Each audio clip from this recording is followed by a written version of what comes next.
What's up, everybody, and welcome to another episode of the Affirmative Attack podcast.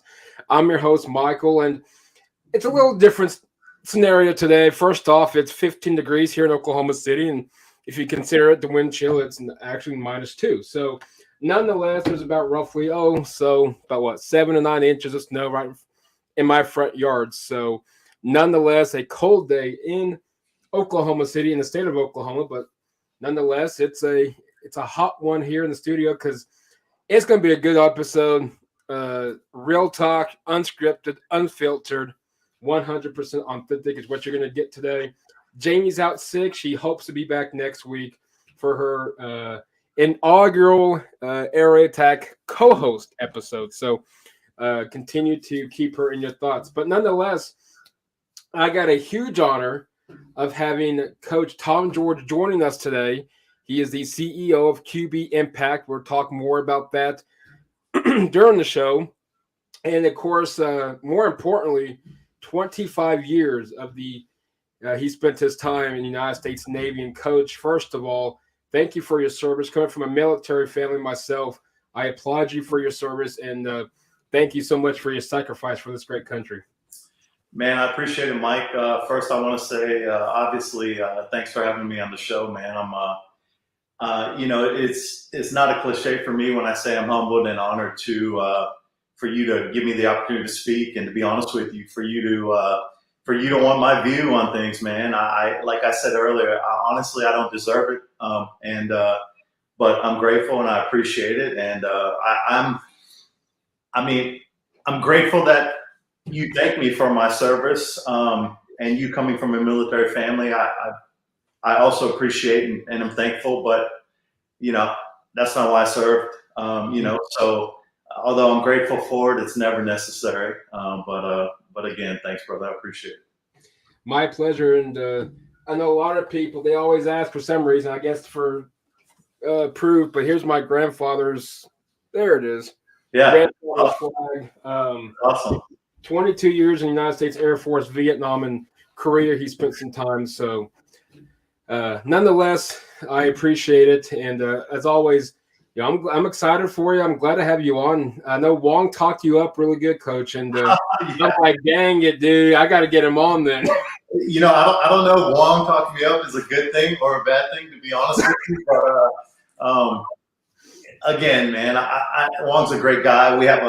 He has a unique story on why he's an American and how he's an American, and his story people need to hear. And so I think at the end of the day, I've always believed that if you surround yourself with good, humble, selfless people, that it's going to be all right. And Wong's one of those guys that I choose to have coffee with and surround myself with, because I know he's going to make me better. And so, yeah, man, I hope I live up to it. But if not, it's Wong's fault. Don't forget that. Hey, I know he's watching the show. I'm sure he'll chime in here shortly. But I'll make sure that if it goes south, he'll get the blame on this one. Well, here's the thing, right? Wong is truly my Asian brother, right? So if he does chat in, it's China. February 1st is Chinese New Year, so we had a little conversation the other night about it. So yeah, anyway, love that guy. So I'm glad we connected through Wong, man. No, I am too.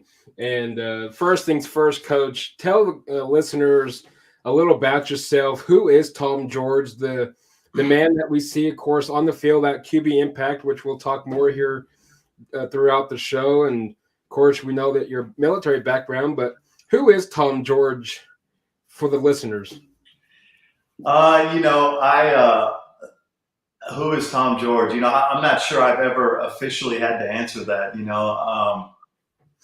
I believe that I'm real and that I'm true and that I'm unfiltered. I believe that I try to understand everybody, regardless of belief. Some people like different things, and I try to be somebody that tries to understand and not be judgmental. I'm not perfect, but I've always through the military and QB Impact, man, I've always been a guy that just wants to give. To be honest with you, man, sometimes it can get irritating, and I think I'm a overly positive, optimistic person, and I believe that your energy not only affects you, but it affects your surroundings, and we choose every day to either give or take, right? And I mean that through your energy and your how you act through your day. And if you wake up and you're an idiot and you're pouting and you're a victim and you have bad energy, man, you're taking, because at the end of the day, you're taking from other people, right? If somebody sits next to me in the coffee shop with bad energy, he's actually taking from me because he's actually ruining my day. So, man, I try to be optimistic. I try to show up. You're always going to get everything I got from an energy perspective, and that's always been my mantra in the military. I made a ton of mistakes. Not every mission was successful, but I feel like everybody that I led believed that I gave them everything I had every single time I had the opportunity. So, I think someday when my time is up, I hope that anybody that crossed my path said that, he made me better and he gave it to me. You know what I'm saying? Too many people waste time, and I don't waste time, man. I try to give you what I can when the time is right. So, that's probably a long answer. So I don't, I think it's easier for other people to define who I am, because I couldn't really answer that. A lot of people think I'm an asshole. So, but we're live, right? I forget. But you're good, dude. You're good. I didn't know the rating of this podcast, but we've gone to the deep end, so no, we're good. Yeah, but I mean, I'm okay with that, and that doesn't mean I'm going to reciprocate it. I may like you, but we all understand each other differently, so it is what it is. But yeah, that's who I am, and like I said, I don't even know if that answered your question. I like it because it was real, and we live in a society so much, Coach, that especially now with what's gone on since COVID, and regardless of how people feel or don't feel about it, I know it's a huge touchy subject. Everyone knows how I feel about it, but but I think a lot of times we feel that we have to be fake, if you will. We always hear the fake news media, and I think a lot of times, oftentimes and not, I think we have to act a certain way to impress a certain person. And I think a lot of times we, like you said, I think we have to be real to an extent, because after a while we fall for somebody, whether it's a friend, boyfriend, girlfriend, whatever the case may be for people. We fall for the fake person, and the real person comes out, and then it's like, oh, okay, well, we don't know which one we got, and so on and so forth. But when it comes to negativity, and I know it's a big question, or it's probably, I'm sure, asked quite a bit, how do you handle it, especially however you want to call it, the society that we live in now? It's full of negativity, whether people want to admit it or not, but it is, and a lot of lies too. But how do you attack negativity? We'll start from there. First, I think it's a mindset, and I met a yoga instructor a long time ago. Her name was Bettina, and obviously I've always felt this way in my career and stuff. So this isn't new, but she said something to me that was pretty cool, and she said, if 90% of society would breathe before they reacted, the outcome would probably be a little bit different, right? And I think negativity immediately comes from, what about me? It comes from this victimhood, feeling sorry for yourself mentality where, oh, poor me, instead of, okay, like, I honestly do try to take everything negative and turn it into positive, or I try to take every situation and make it positive, because there could be a positive outcome that comes from it. Yeah, is there bad shit that happens in life? Absolutely. Does bad stuff happen to good people? Every single day and every single minute. But how you react from that, man, is really how you're going to live, right? I mean, yes, take your time a morning and then get over it. Like, you got to get over it, right? And you got to move forward. Everybody's got things in their lives that they want to sit back and think about and let it eat at them, and it's just not going to do that to me, and it's not going to do that to anybody I'm around. And I'm going to try to do my best to create that positive space for all the athletes and families I'm around. I just think that's what you got to do, man. I think negativity is the basis of everything we do in society. That's why the news is full of negativity, because that's right. That's what people want to listen to, and so I'm going to be different, and it doesn't, like, that's just the way I'm going to be. You know what I mean? I like it, and I know a lot of people are like, well, that, of course, nowadays, and kind of lead to the next one, and going back to negativity is, how do you handle it? I mean, not handle it, but let's say, so for example, I don't know, some troll, I'll put it that way, a troll sends you something on Twitter, maybe a comment to one of your posts or whatever the case may be. How do you handle that person's negativity attitude, even though he sent it to you to be a wuss or whatever his mindset or his mission was? Yeah. How do you handle that scenario? Yeah. So first thing, I don't give people on social media an opportunity to go back and forth with me. First of all, they don't warrant my time. So number one, I don't respond, and that's the honest truth.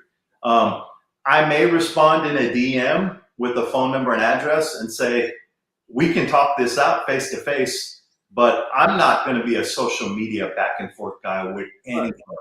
I know what you're saying, and it's happened. In my business, it's full of oversaturated haters. In the football world in general, the football training world in general, everybody's got something to say about everybody. And to be honest with you, I like trolls, because when they talk about me, it's because I have something they don't.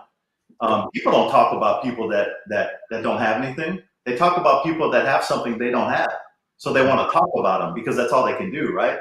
So at the end of the day, I encourage it, because if you're talking about me, then I have something you have not accomplished yet. Yes, sir. It's like, number one, I'm not going back and forth with you, so I don't have time, because I commit my energy to people that deserve my energy, not people that don't. So for half a second, will I be pissed? Yes, for half a second, but that's all the time you're getting. I'm not going to react. But here's the thing also, there's this passive aggressive society of cowards that do want to react on social media instead of being a man, right? I've literally had a discussion with another football coach on social media and tried to pick up the phone and call him because I knew his number and he wouldn't answer. That's what cowards do. At the end of the day, be grown. If you have something to say it, but don't use, come on, man. Social media is a platform. I say it all the time. Don't get me wrong. I use it to benefit my families and athletes, to benefit things and positivity that I can put out there, right? But at the end of the day, let's be real. These guys that troll businesses and all this other stuff and just take shots and are offensive towards people's families and players and all that kind of stuff, man, they're just cowards. Most of them won't say it to your face. They just use social media to do it, right? That's really what the baseline of our country is right now. Everybody has something to say and do shit about it. So at the end of the day, you're not going to get my time because you don't deserve my time. You know what I mean? Oh, yes. And I love that. And I think we missed that in society. I think we're now starting to get, and you can thank the left, you can thank the radicals, you can thank everybody else, because now everybody has a platform, which I don't mind at all. Everybody have a TikTok, an Instagram, whatever your platform is, use it to what benefits you. But what I'm seeing and what irritates me is, I see it a lot, especially on Twitter, is, oh, you said something offensive or something that I may not agree with, so I'm going to go ahead and block you. It's we want to sugarcoat things, and in reality, is that's the truth, whether you want to admit it or not. But we don't do, as me and Wong always talks about, we don't do research, we don't investigate, we don't actually think before we talk. We just go on an expression, and guess what? Oh, well, Coach George said my team sucks. Well, whether they do or whether they don't, that's not the point. But to get upset and then to block Coach George or to block Mike or Wong or Clyde, a good friend of mine from Colorado, makes no sense because it's the easy way out. It's the easy way out, and I think the way that this country is now, that's what everybody's trying to do is get the easy way out or the easy way to not work as well. Yeah, I mean, just don't make decisions and react with your feelings, man.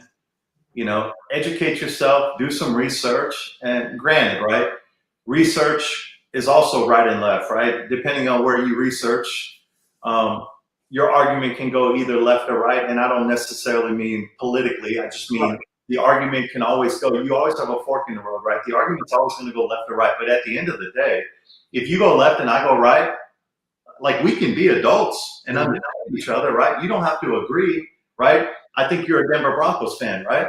Yep. Okay, so I'm an avid. I believe in recruiting and quarterback play and stuff like that, right? Okay, I think John Elway's done a terrible job. You may disagree with me, but hear me, understand me.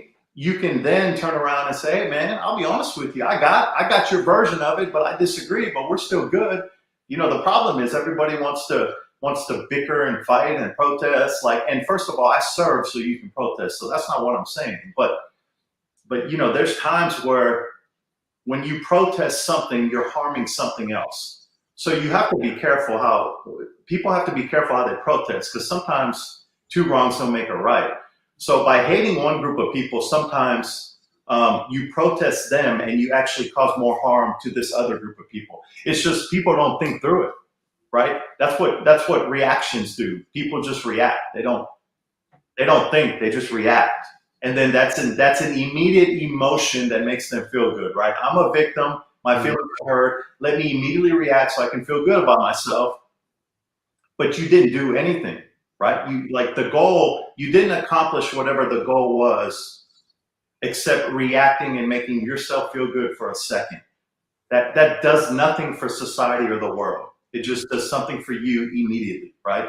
And that's kind of the context of what this country does, right? We do everything based on our poor little feelings, and it's unfortunate. It really is. But it happens at every level, from little Johnny, who's playing on the youth football field, who doesn't get playing time, all the way up to the White House. It happens at every level, and it's unfortunate, but, hopefully over time, good people can change that narrative, and I'm not saying I'm good people, but I do believe that if we teach young people how to act, that's a good start. Absolutely. And kind of keep on track of social media. Of course, being a coach and coaching in Oklahoma and in Florida and throughout your career, how has social media, when it comes to preseason camps? I remember way back then in a small school in Kentucky, very first day of camp, coach, hey, social media, we got to 86 it. We're going to watch you, X, Y, and Z, because hey, we're here to, obviously get an education and obviously to play football, but education's first. Right. When it comes to social media with your players, how do you let them handle it? Or when you were coaching, was there, hey, we're going to kind of not so much watch you like big brother, so to speak, but how did you let them handle the tweets like we see nowadays, college athletes and just tweeting out like it's nothing? Yeah. Even professional, but yeah, I don't. Obviously, I see the stuff my athletes tweet and like. I don't, like you said, I don't big brother them or hover. But if their profile is unprofessional or I see context, I will let them know. Or if their profile doesn't represent who it should, if their profile, for athletes, their profile should represent who they are, right? Like, for example, I'm Coach George, right? Coach Tom George or QB Impact, right? Or or if you're a QB that plays football at Norman High School, your Twitter profile should represent who you are, right? John and whatever your last name is, if you can find it. But there's these guys out there, 3-point king or Johnny Cool Guy, right? And so for me, I try to teach these guys to make sure that their profile represents who they are. Number one, if they're playing high school football, I'm going to make the assumption at some point they want to play college football. So why do we have social media, really? Yep. I'm hoping you have a platform so that college coaches can visualize a little bit about who you are within the confines of the NCAA, right? So the NCAA can't tell a college coach not to use Twitter to look at kids, right? So he can do that, right? So it's a platform. Mm-hmm. So you have an opportunity for adults to learn who you are. Why would you not represent yourself in the right way, right? You only get one chance of it, right? You see all these professional athletes that are getting blasted because of something they did on social media back when they were 12.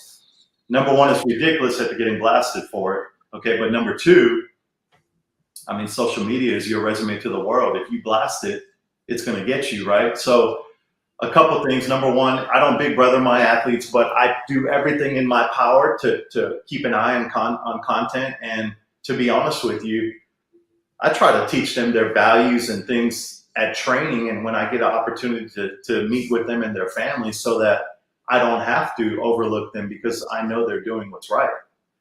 So, after every training session, we have a character talk, and I try to talk about topics I think that are important to young people so that, they can be better. You know what I mean? In the classroom, on the field, and socially. If that makes sense. I mean, we have challenging conversations because nobody else is going to have them with them. Well, absolutely. I think, and it kind of leads to the first question. Somewhere kind of goes to it, but you see more social media has some effect on it. What's your thoughts on the NIL, the name, image, likeness? I know social media definitely has a role in this to a degree. What's your thoughts on this name, image, likeness, and how it's affecting college football? I have a different look on that, and I also have a different look on these guys that are bypassing a bowl game to go because they're getting ready for the NFL. Only because, I played sports because I wanted to be a part of a brotherhood and a team. Yes, sir. Do I get that the long-term goal is to go to the NFL and get paid? Absolutely. But we got to be careful because soon, there's one high school kid that bypassed his senior year, the kid who's going to Ohio State, right? And I'm not blasting the kid. That's him and his parents' decision, right? It's not my decision. But at the end of the day, there was a time now that we did things for the love of the game and because of the brotherhood of the team, right? Well, what we don't realize is one decision may hurt other people, right? For example, let's say one guy chooses not to play in a bowl game because he's getting ready for the combine. Okay, well, what if they lose that bowl game by $1 million because he didn't play, and now 4 or 5 teammates on that team are losing opportunities because he didn't help them in that bowl game, right? So sometimes when we make decisions, young people, they don't realize that it could affect the lives of other people, right? But that's the problem with the NIL and kids going early. Again, it's them and their parents' decision. But it's selfish. I don't care how you look at it, it's selfish. Because at the end of the day, you're affecting all those teammates that you committed to. And to be honest with you, you can get hurt. You can get hurt driving to Walmart and getting hit by a car. Since when are we predicting when we're going to get hurt? It doesn't make sense to me, man. Make a decision and be a good teammate. Fight for your brothers, and good things will happen. I think it's going to hurt. A good example is the transfer portal. What is that doing to it, right? So you got. I'm not going to pick and choose, but a quarterback at OU gets a bunch of money from a car dealer, and then the kid transfers the next year. Now he's in a binding contract with this car dealer. there was a time that young people were young, and now they're adults, and they're becoming adults too soon. Okay, and when they become adults too soon, there's nothing good that can come out of it. Like, it's only bad, right? Like, so I also disagree that a degree from a degree from an institution is not value. It is absolutely value. I had two boys that played college football. Okay, here's the deal. I didn't want anybody to give them money. And like I said, it's a decision for athletes and their family. Everybody comes from a different background. I get it. Okay, so I'm not hating on the decision. All I'm saying is, like, it's turning the game of football into business, and I'm telling you, it's going to get younger and younger and younger. And it's going to get to the point where seniors in high school are getting paid to go to certain universities, and the coaches are going to have zero control over it because somebody else is paying them, right? So, man, it's tough, man. I want these kids to get their due. I mean, let's be real. Texas A&M's new upgrade is on Johnny Manziel's back. I don't care what anybody says, right? I love it. Yes. I mean, let's be real, man. That number 2 jersey, geez, right? I mean, so I get it. And there's got to be a way to do it the right way. I just don't think we're doing it the right way now. But there's got to be a way to do it the right way so these kids can get their due for these universities getting paid, right? And the NCAA. Mm-hmm. I mean, the NCAA is one of the biggest crooks out there, man. You know, so at the end of the day, I mean,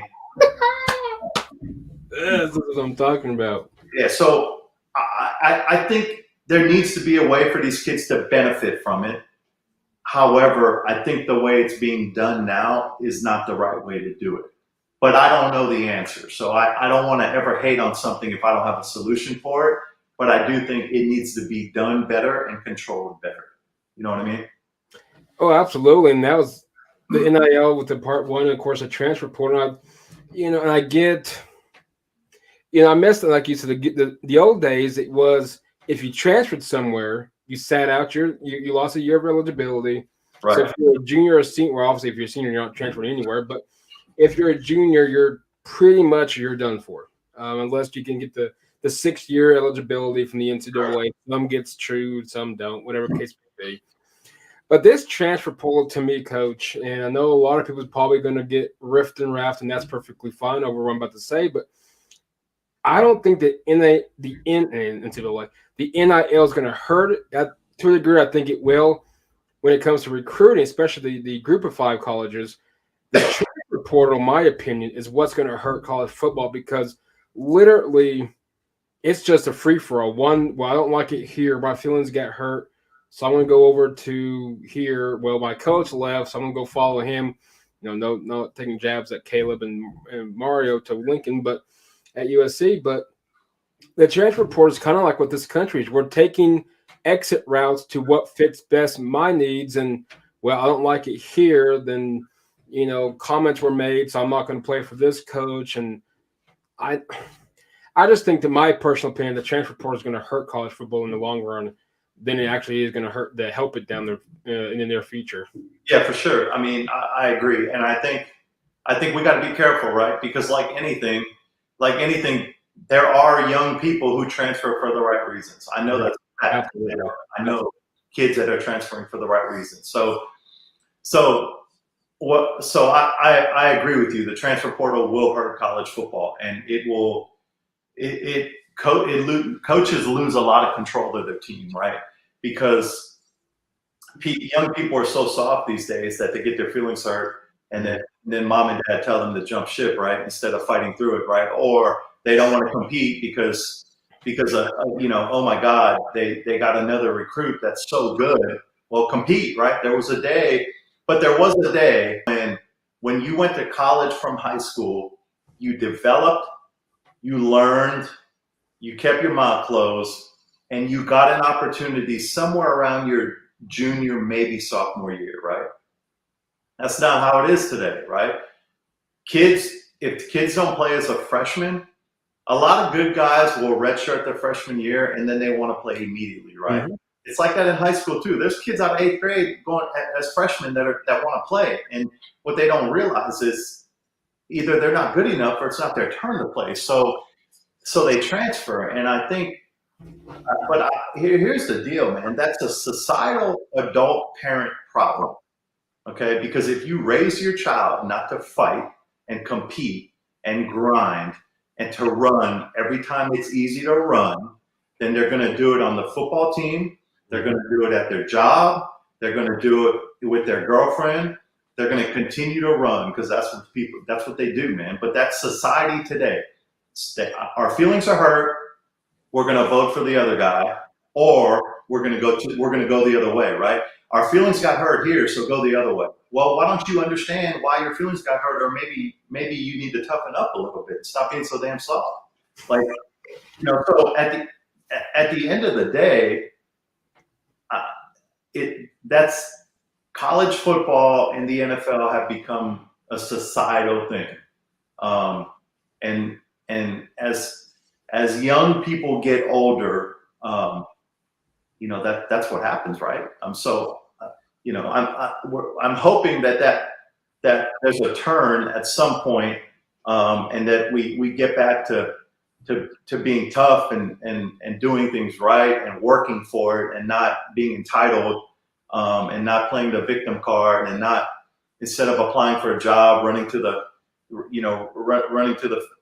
and getting your check from the government. I mean, I hope there's a time people have some damn personal pride, man, and just work their ass off and hope that good things happen. I mean, that's not who we are, man. We're so damn soft. It's unreal. Like, I love it. Hey, trust me though, this is not just sports. Well, no, it's sport. Trust me. Go back and look at D-Day, and look at World War II, and look at Vietnam, and look at the first Persian Gulf War, when we literally took over a country in 3 days with troops, right? Military members in the military today ain't trying to fight nobody. This is not just athletics, man. I'm telling you, it's, could you imagine if back when we fought wars, we were like, nah, I ain't doing that. They didn't do nothing to me. You're serving your country. Like, it doesn't make any sense to me, but yeah. Unfortunately, I can go on and on about it, man.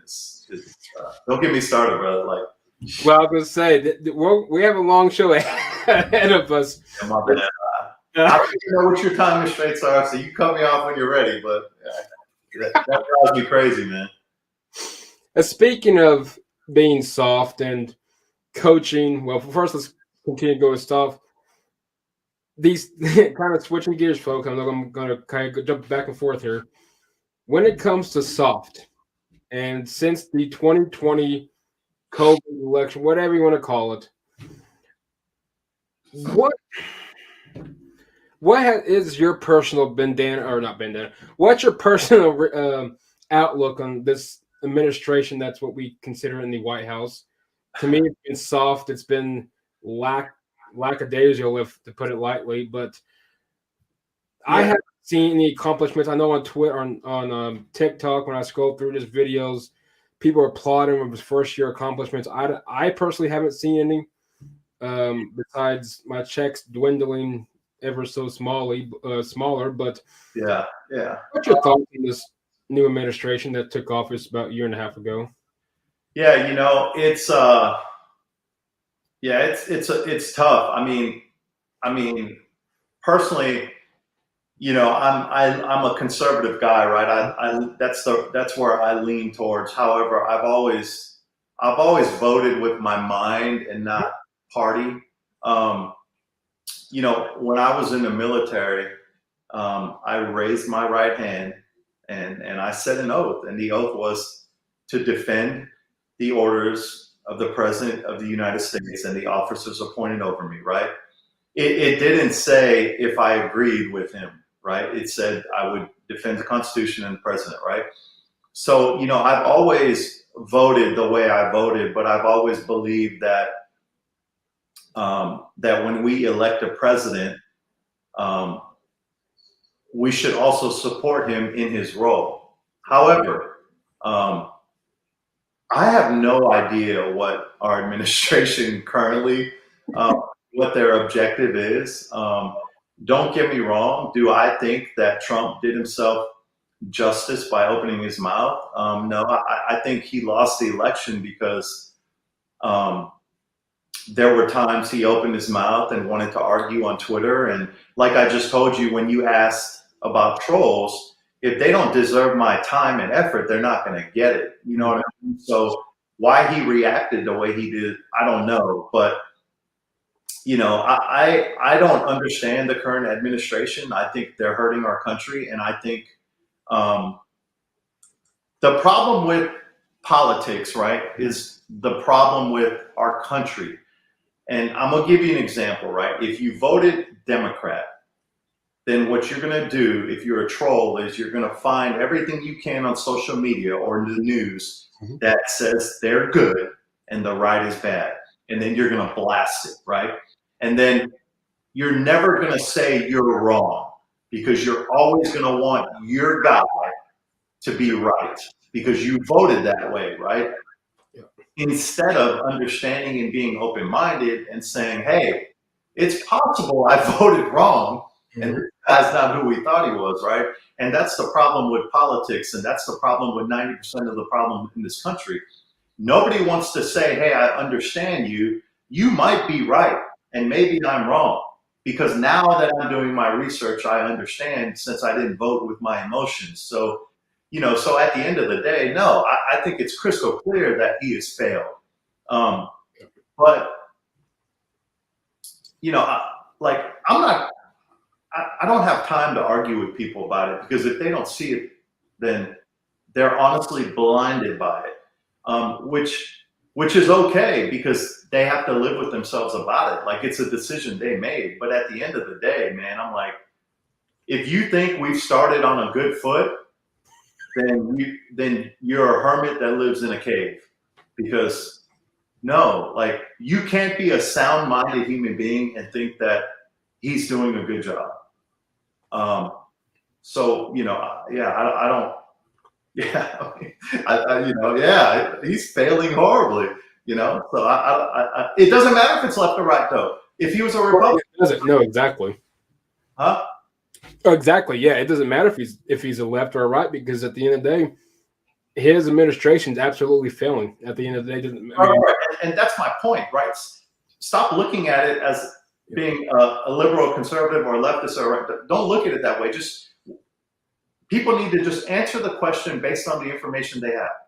Stop looking at it from your point, from who you voted for, and look at it from a point of view of, do you think our president's doing a good job? Yes or no? And it's very simple. But at the end of the day, but it's like that in sports. It's like that in religion. It's like that in politics, right? You could root for a team who's got a guy that just slapped a woman on TV. Guess what? You still rooting. Yep. Right? You don't care. I mean, that's what, right? That's what we do in sports, right? We don't care what the athlete on the team we root for does. We don't care one bit. We still buying a jersey. We still buying tickets, season tickets. Nobody cares, man. They just want whoever they root for in whatever subject it is to win.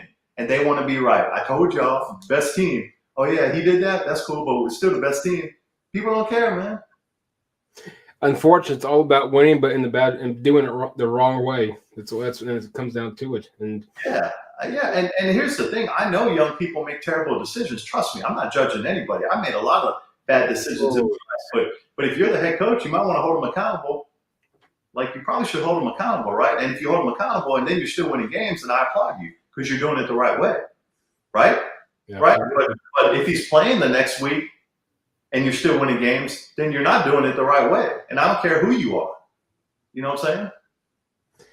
Hey, I was telling. I think I wanted to say on one of the episodes I was on with Dan, who does Time to BS podcast, and we do an episode. I can't recall which one. I'll have to literally get with him and figure out which episode it was. But we talked. We have a list, and I think the list consists of 10 or 15 athletes. Doesn't matter what sport.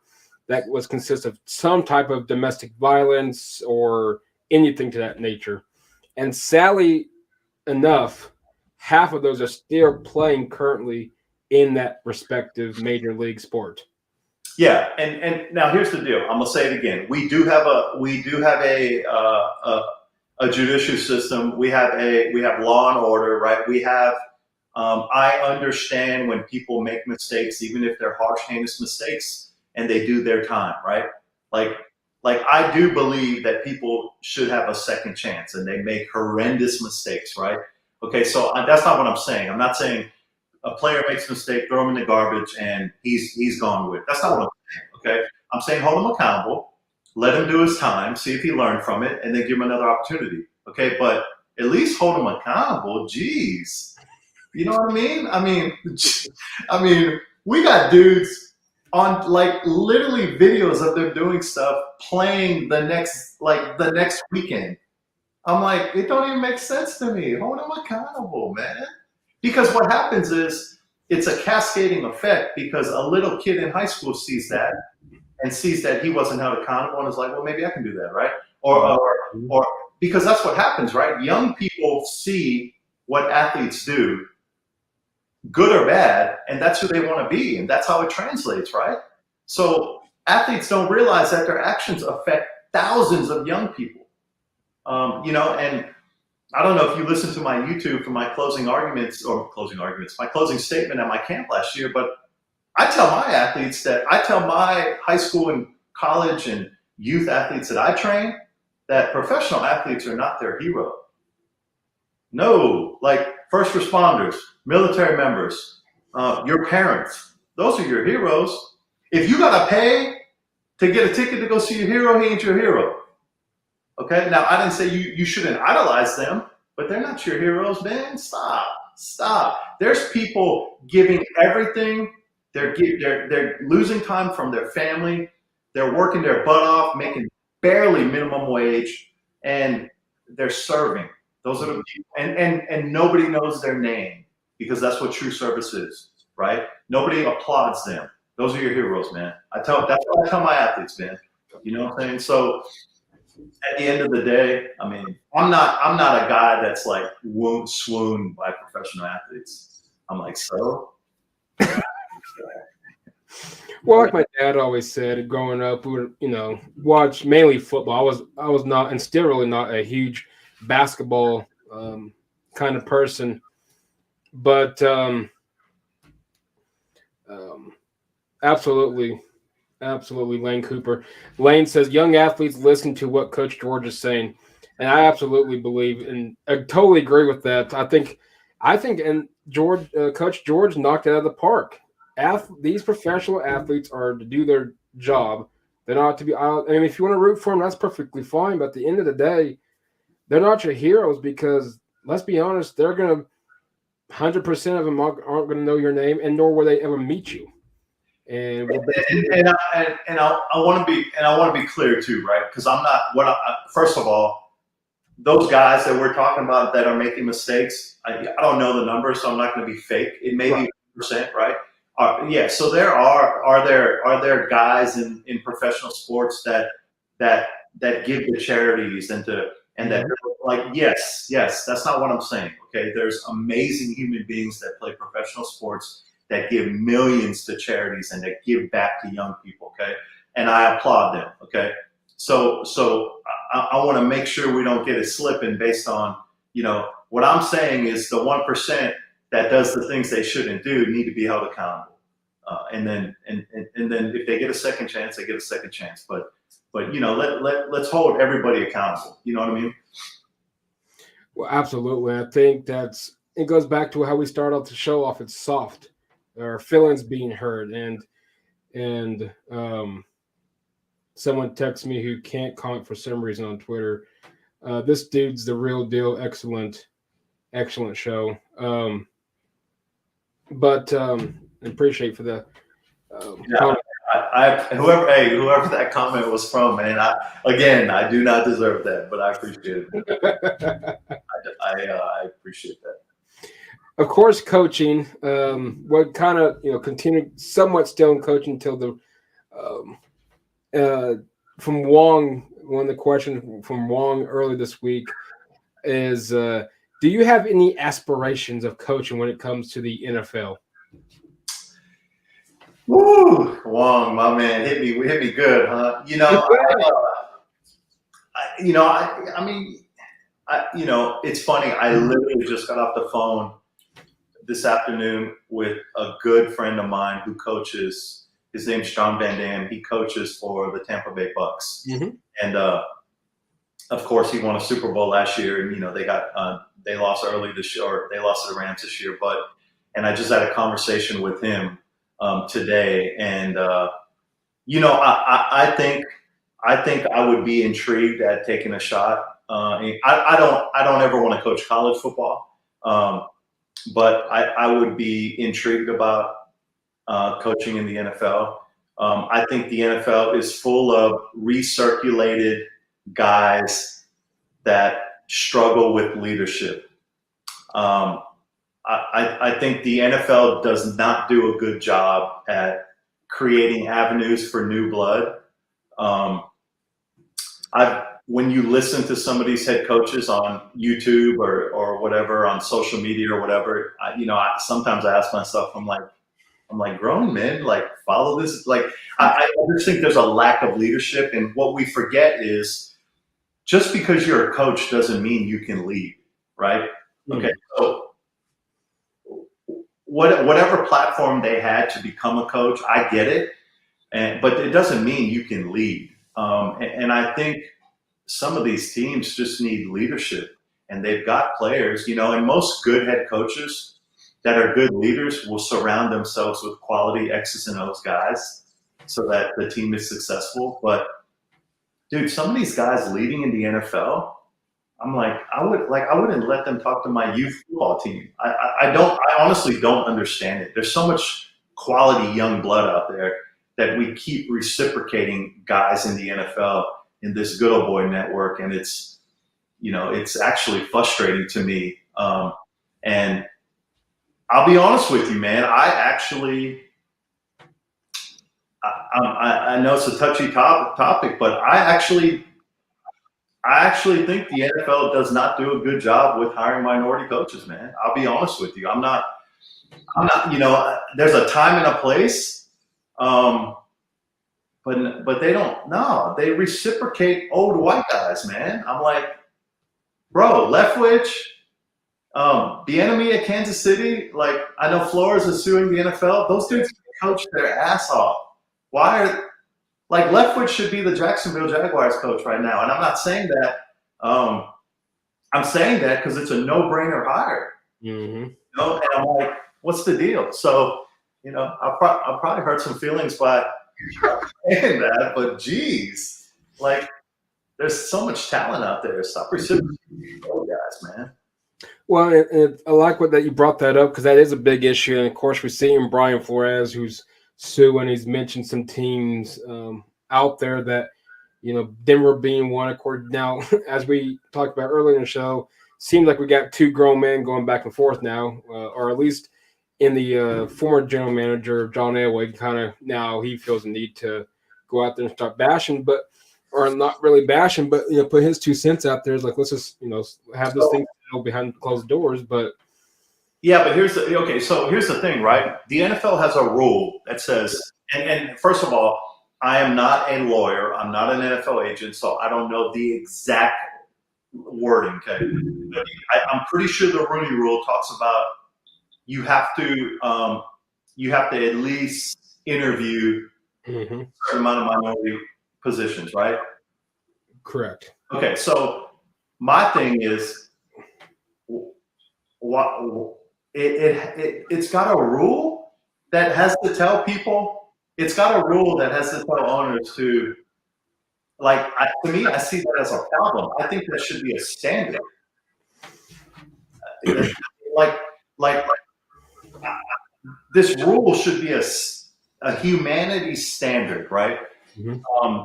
It's kind of like there's a couple of college football teams that I've been in their building recently, and I don't want to put them on blast because they were nice to me and let me in their building. I have to find amazing athletes, so I'm not afraid to put in. But trust me, almost every single Division Power 5 school in America has a sign in their locker room that says these are the values of our football team. Mm-hmm. Okay? The top two things on almost every Power 5 college football team in America says treat women with respect and don't do drugs. Now think about it. That's on a poster in their locker room that says team's core values. Okay. I have a big problem with that, okay? Because that's not a value. Mm-mm. Like that's a standard in life. As a young man, don't do drugs and treating women with respect should be your standard. You should function that way every single day. You should need that to be a value system. That's not what values are. Those are standards. There's a difference. But that's how low we've stooped. That's how low we've stooped, is that college programs have to put a sign up that says, don't do drugs and treat women with respect. These are our values. Like, don't trust me. Wow.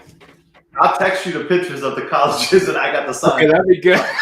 I'm kind of curious. Hey, I'll tell you, one is a military academy, which hurts me deep in my soul. Anyway. And just so you listeners out there, you're going to have to just kind of think of your imaginary heads, because I will not issue those out to the public. So my apologies. It will not happen. And so what we're talking about, the Rooney Rule, it's a policy from the NFL that requires league teams to interview ethnic minority candidates for head coaching and senior football operations. It is an example of affirmative action, even though there is no hiring quota or hiring preference given to minorities, only an interviewing quota. And it was established in 2003. In 2003, right? Yes, sir. So in 2003, as a country, we had to create a rule, right? Like,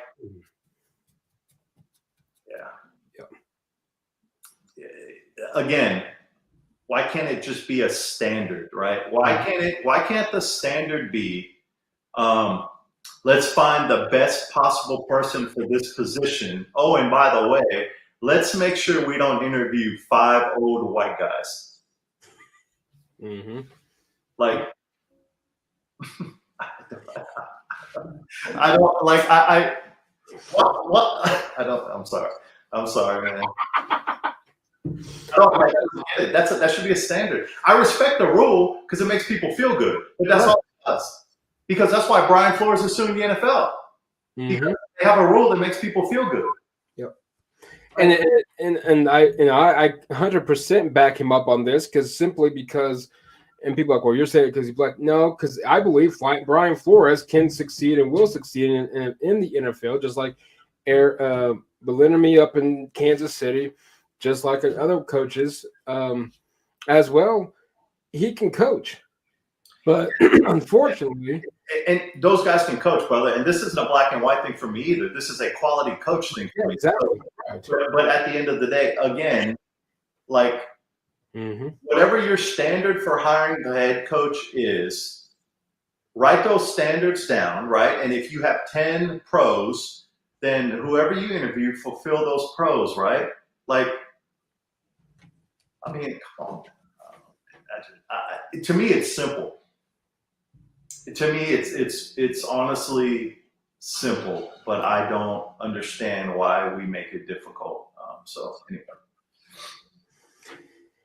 Continuing coaching from the high school level, I know you spent some time, Class 5A, I believe, finalist in Florida, and Class 3A champion here in Oklahoma. Yeah, you did homework. I like it. Hey, you got to especially with a cool guy like you, Coach. Oh man. Yeah. Hey, you got to do. but no. So, and I know David, who's been on the show quite a few times in the past, he sent the question that kind of leads to kind of telling your story, both your time in Oklahoma 3A and Florida 5A. What was the biggest difference you noticed in coaching between Oklahoma and Florida high school football, if there was? So first thing, right? A lot of people don't realize this, and the statistic has gone higher than it was when I saw it in 18. So in 2018, USA Today came out with a statistic, and it said basically 41% of Division I football players come from 3 states: California, Texas, and Florida. Okay, and then Georgia is a close. Georgia, Louisiana were like 4 and 5. Okay, so that's a fact, right? Majority. If you look at the NFL, and the NFL does a combine statistic every year, most NFL players come from California, Texas, and Florida. Um, so the first thing I realized was speed. Florida speed is Florida speed, brother. I'm just letting you know. Are there guys in Oklahoma that can run? Absolutely. But I'm just letting you know, Florida speed is Florida speed. And there's a difference in the way they play the game. Now, recently I've started training in Tulsa, and there's a lot of bad dudes that play ball in Tulsa, right? So, I mean, I think Oklahoma is under recruited. But I think per capita, I just think there's more speed in the state of Florida. And but here's the deal, right? And I don't want to hurt anybody's feelings, but when's the last time? Oklahoma doesn't recruit Oklahoma kids, right? So, before we start looking at other states, we might want to ask our own universities why they don't recruit Oklahoma kids, right? Those kids have an uphill battle when it comes to recruiting. I'm in the game, so I get it. But here's the thing. I'm going to use a couple colleges as an example, okay? Notre Dame, right? Notre Dame doesn't have a recruiter that comes to Oklahoma. Not one. But it's got 3 that go to Florida, okay? James Franklin at Penn State, he doesn't have a recruiter that comes to Oklahoma, but he's got 3 that goes to Florida, right? And he's got probably 2 that go to Texas. So, so at the end of the day, I just think that per capita, there's more kids that can play that level of football than there is in the state of Oklahoma. However, I do think the state is very under recruited, and that's what I do, right? I'm trying to get some of these Oklahoma kids on the map because they deserve it. And I know, of course, National Signing Day was yesterday, and of course, Gentry Williams, I think, got a Booker T signed with Oklahoma. Yeah. When it comes to it, I think it's a nice pickup for Oklahoma, Brent Venables. When it comes to, and I know you're familiar, obviously, with Oklahoma high school. I know, whoever's listening throughout Oklahoma, you may obviously familiarize yourself as well. But when it comes to higher ed, when it comes to, let's say 6A, for example, I know they've broken it down 6A1, or 6A1, 6A2, which whatever mix those. It is what it is. We got it. There's 6A and 6A JV. There's 6A varsity. That's what it is. That don't make sense to me either, but don't get me started. So anyway, it makes no sense. My thing is, let these teams try to beat Union. Let the teams try to beat Jinx, and now Bigsby, of course, is cream of the crop. But long story short, in your personal opinion, I kind of want to pick your brain on this one. Just kind of see what, from your point of view, why have the West schools, such as Midwest cities, such as the Putnam schools, Norman schools, Edmond schools, why have they not been to the East Ball level? Because the East side, when it comes to, when you see during the season, during the playoffs, the East 99% of the time conquers the West. In most games, they're not even close. They do at the 6A level, right? For sure, right? Right. I think Edmond Santa Fe has gotten pretty deep, and I think back in like 2017, Norman North was in the game, but for the majority of the time in 6A, Tulsa dominates, right? I think as we get down, because here's the thing, right? I think that's a little bit skewed, though. I mean, Bigsby is probably the best team in the Midwest, to be honest with you. But they were loaded. But and their coaching staff's unreal. So, but I also think it's an economic game. And I hate to say this, but I also think 6A coaches get paid better in Tulsa. Now, I don't know the numbers, so again, don't quote me on it. But I think it's an economic game. I think they value their coaches a little bit, their head coaches a little bit more in Tulsa. But it's a little bit skewed because if you go down to 5A, Carl Albert and Bishop McGinnis and some of those guys have dominated 5A. And then if you get into 4A and 3A and 2A, I mean, Heritage Hall has dominated. When I was at Jones, we won the state title. Jones and John Marshall and Millwood dominated. And then, of course, in 1A, Cashin has ruled the roost, right? So, I think that's skewed a little bit. I think it's easy to talk about because it is 6A, but I think it's balanced throughout the state, except it's more glaring in 6A. I mean, but here's the thing, right? Again, I don't know the Oklahoma demographic as much as everybody else, but just in Edmond, if you count Deer Creek, which is right outside of Edmond, there's 4 6A schools within a 20-mile radius, right? But if you go to Tulsa, there's Broken Arrow and Jenks and Owasso. Like, I don't know the lay of the land, but I think they're pretty far apart, right? So their demographic of kids is a little bit bigger. So I've never understood why these counties put all their schools in 6A. I would try to control enrollment so that the 3 schools in Edmond played 6A, 5A, and 4A instead of all being 6A. I've never understood that. Same thing with Putnam City and Norman, but that's the way they do it, so that's the way it is. But I think it's a little bit of that demographic and, how many schools are within a certain region, because sometimes, like Moore's got 3 schools within a certain region, right? I mean, so I think that's a 6A thing, though. I don't think that's a Oklahoma thing, because when I was at Jones, man, we dominated 3A, and John Marshall was up there, and Miller dominated 2A. So, I mean, Cashin dominates 1A. So I don't think that's a football thing. I think that's specific to 6A. Absolutely. Yeah, but it doesn't matter anyway, because Bigsby's Bigsby. Yeah, Bigsby needs to play in the Texas state. Oh, that would be awesome. I'm just kidding. They do it right, man. I respect those guys. So anyway. Continuing coaching real quick. How do you handle bad attitudes in players? Accountability. I've been fortunate that I've had the opportunity to, in the military and in athletics, young men have followed me, and it's not because I'm special or do anything, but I've been blessed that young men accept following me, and I think it's because I think young men want to be held accountable, but you can hold them accountable and make sure you love them up when they need to be loved up, right?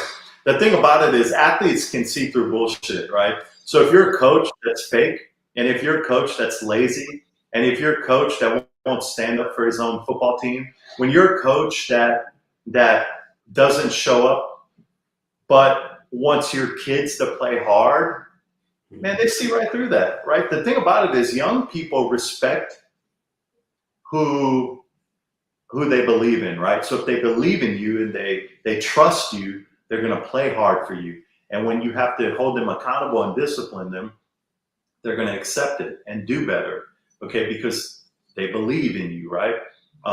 My favorite quote as a coach is, leadership like coaching is fighting for the hearts and souls of men and getting them to believe in you, right? If you fight for them, they'll believe in you. If they believe in you, they will allow you to coach them hard, right?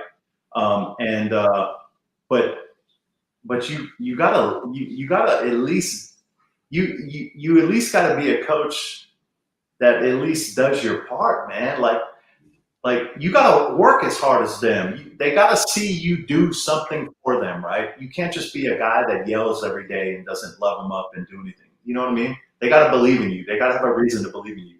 I felt like when I was in the military, young people believed in me. To the point where I honestly, where I struggle was me and authority don't always get along, right? So, you know what I mean? So, but I've always fought. I've never been scared to fight, to be the unspoken guy that fights for the little guy or for players or for lower ranked men and women in the military, right? I was never afraid to fight and worry that I would lose my paycheck or get in trouble in the military or in coaching because I'm fighting for what's right. The problem is coaches are afraid to fight for what's right, even when it comes to players, because they're worried they're going to lose their income. Mm. And I think players see through that. So, yeah, so I coach hard. I coach hard. I get in kids' faces. I mean, and but I also love them up, and they know that. And they also know that if they text me at 10 o'clock at night and they need me, I'm going to be there. I'm just not going to tell them that, right? Right. Yeah, I think trust and belief, man. If you instill belief in young people, they will go as far as you ask, as far as you give them the opportunities to go, they will go. I love that. Trust and belief. And when it comes to trusting, how do you scout talent when it comes to coaching? Uh, when I check character, man. I mean, there's a lot of guys that can run fast and throw the ball, but I like to see how kids react. I like to see how kids treat their mom. I like to see how kids act in adverse situations. For me, when I do camps or train quarterbacks, I tell them that I tell them to remember two words, and it's mental calmness, right? It doesn't matter how you feel about Tom Brady, but what everybody's going to feel is that he's pretty good, right? And the reason he is he's always mentally calm. He doesn't freak out, right? People that freak out never succeed because they can't handle adversity.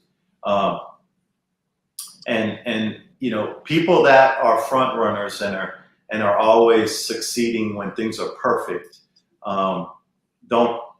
they typically don't make it when adversity and things get really bad. You know what I mean? So, I like to check a player's character and his mindset. And I'll be honest with you, man. I do watch how players treat their mom. And I think that tells a lot about a young man. You better treat your mom with respect, man. And I'm not taking anything away from dads, but you're gonna treat your mom with respect, or I'm gonna have a chat with you. You know what I mean? Young men don't know how to treat.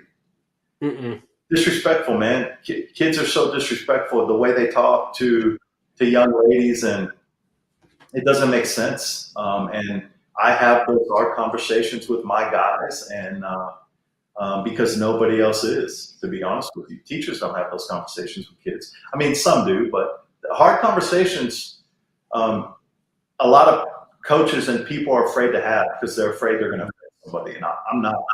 And if I offend them, then they won't train with me. But guess what? That's not my problem. I don't. Like, it's funny. I told Wong, I said, I've never woken up in the morning and been like, damn, I got 5 friends. Like, it doesn't. I don't need friends that don't want to be a part of my life in a positive way. Like, I just don't need it. Like, I am capable, and it scares the shit out of my girlfriend. But I don't know why, because I love her to death. But I don't. Yeah, what I'm saying is, I don't.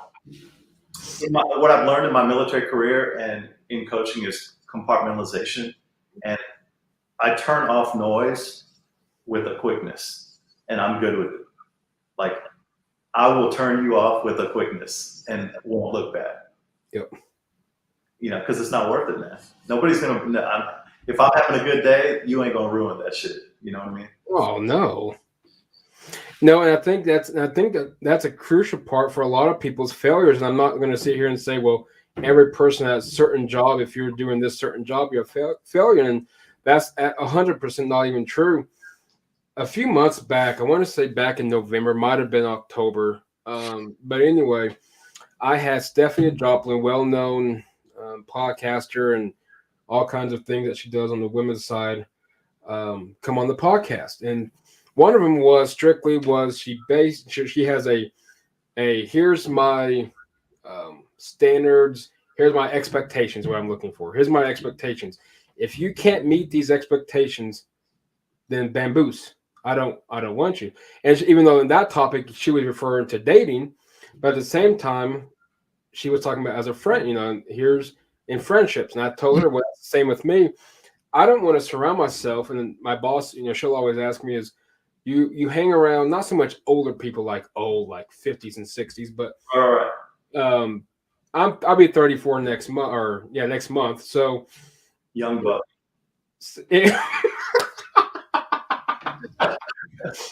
but I said exactly. I said because at the end of the day, I said I don't want to surround myself with people that's going to set me back.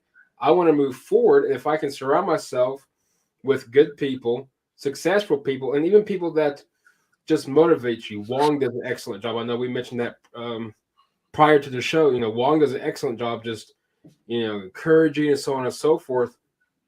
Um, Yeah, here's the thing. I don't want to sound closed-minded though, right? I do have grace. right. You know what I'm saying?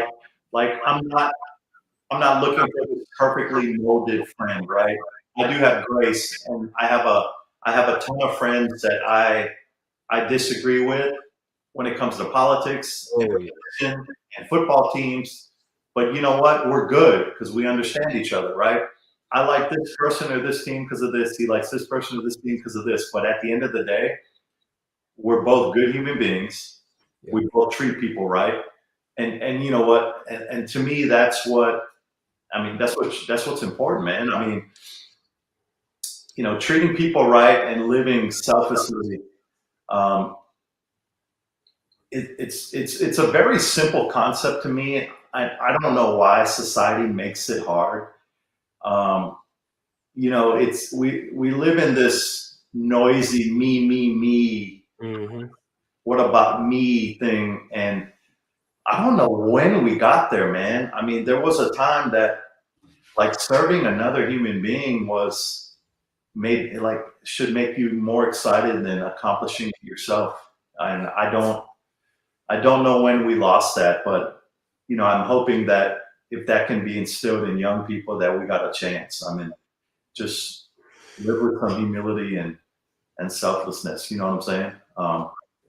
There's the cult cliche of, I don't know if it's a cliche or not, but the whole have a backwards plan. I've always said is not the way to live, right? And I've always other people have said it. It's not my idea. I've heard it, but have a forward plan. Fall forward, don't fall back, fall forward, right? And I believe that it doesn't matter if you're religious or not, but yeah, fall forward. And if you fall to your knees, then humiliate yourself because because people don't humiliate themselves enough.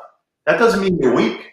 Like sometimes you got to fall to your knees and humiliate yourself. And if you believe, then pray about it. If not, then somebody's going to pick you up, man. You're like, people are not alone. Somebody is going to pick them up, and I believe that. And I got to check my ass all the time, dude. I got to look and humiliate myself and check myself and say, what am I doing? And but I'm going to continue to fall forward. I'm not going to fall backwards and live with regret.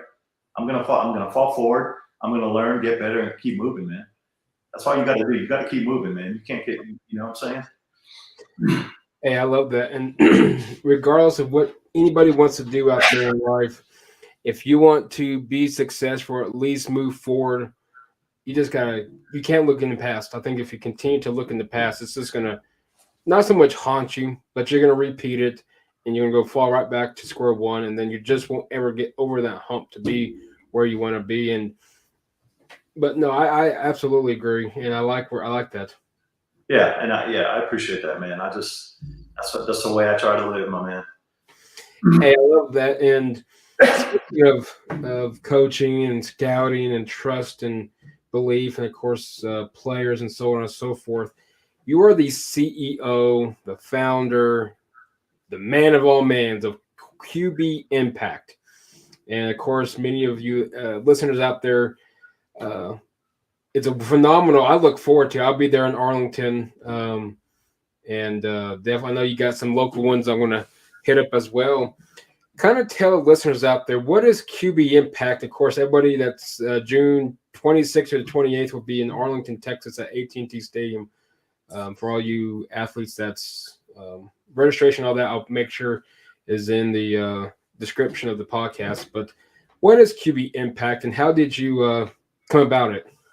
Yeah, so my mantra when I was in the military is impact, and and I have a, when you get to a certain rank in the military, you get you kind of develop leadership coins, and on my coin it was the word impact, and my mantra has always been, make somebody better, impact somebody. So um, as I grew as a coach, I kind of double dipped. So at the end of my military career, I grew as a coach, and I started doing quarterback coaching for other academies and other high valued media slash gear branded companies.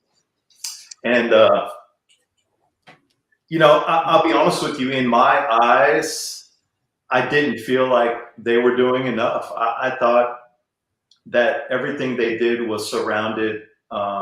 It was basically football drills or NFL guys talking about how great they are for 2 hours while while kids are standing around. And I believe in energy, and I believe that kids got to train and they got to work and they got to go, and that you shouldn't waste their time, because when you waste their time, you're wasting their parents' money. And so I built QB Impact. My first camp was in March 15th, and it was at a little shitty soccer arena.